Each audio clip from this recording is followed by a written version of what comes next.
participate about the motion saying that Ugandans should limit the number of children they have. Indeed, they should limit the number of children they have because of my following views. Before I air out my views, let me first define some of the key words. Ugandans. Ugandans are citizens of Uganda. Limit. Limit means to control. Children are people under 18 years. Let me air out my views. View number 1. Poor nutrition. When a family have many children, parents will not afford to provide them with enough food containing all food values. Examples of these food values are carbohydrates, proteins, vitamins, name it.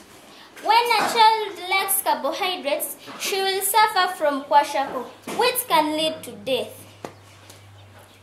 View number 2. Inquire, please. Very fast. Do you think that if children and their parents are cooperating and working together, they will lack carbohydrates? Thank you for asking. Yes, they will lack those food values because they are too many and the parents are poor, they cannot afford taking them. My view number 2 is lack of enough basic needs.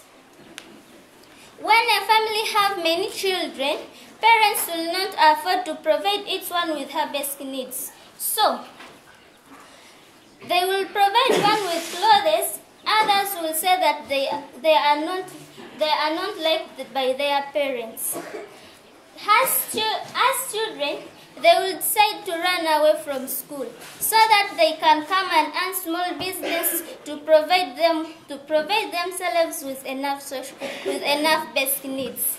In so doing, the government will be losing important people in future, which would have been doctors, engineers, nurses, name it.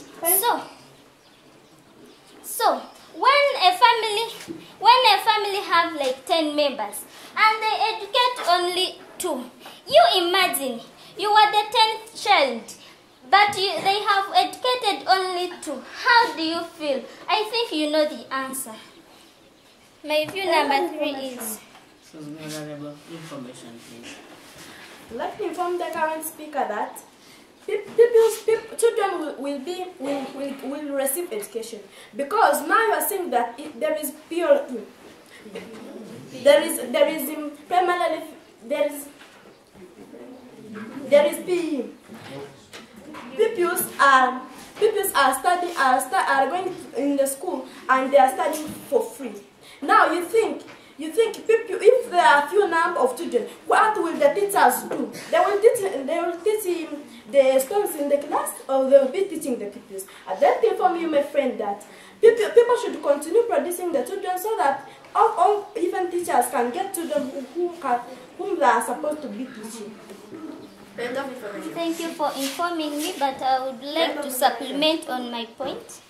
I was still saying that yes, there are UPE schools, but to give you a brief story, in UPE schools, you cannot go there that they will provide you with books, pens, whatever, everything. You have also to pay for other things like exams. UPE schools cannot afford for paying each child in the school. My view number 3. Better information.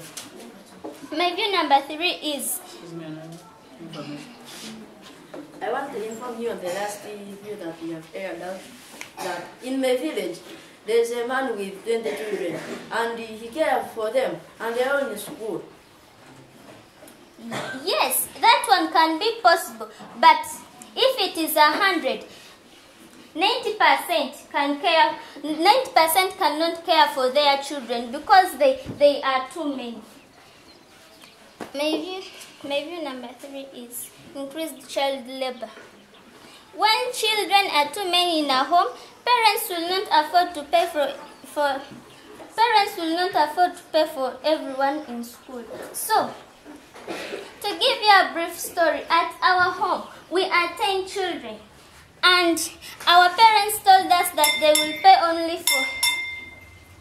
Please, Mr. Chairperson, give me only like 2 minutes so that I can finish my point. No, please, I'm giving you like 10 seconds. Okay. They told us that they are going to pay for only 2 children, and our elder sister stopped from primary 7 so that she can work as a house girl. Me, as a last born, I'm stopping also in P7 so that I can go and work as a house girl. Do you think really I'm happy because I'm going to stop in primary 7? No, I'm not happy because if we were not many, I would have been also going to senior. I think you are convinced. Thank you, Mr. Chairperson. Those were my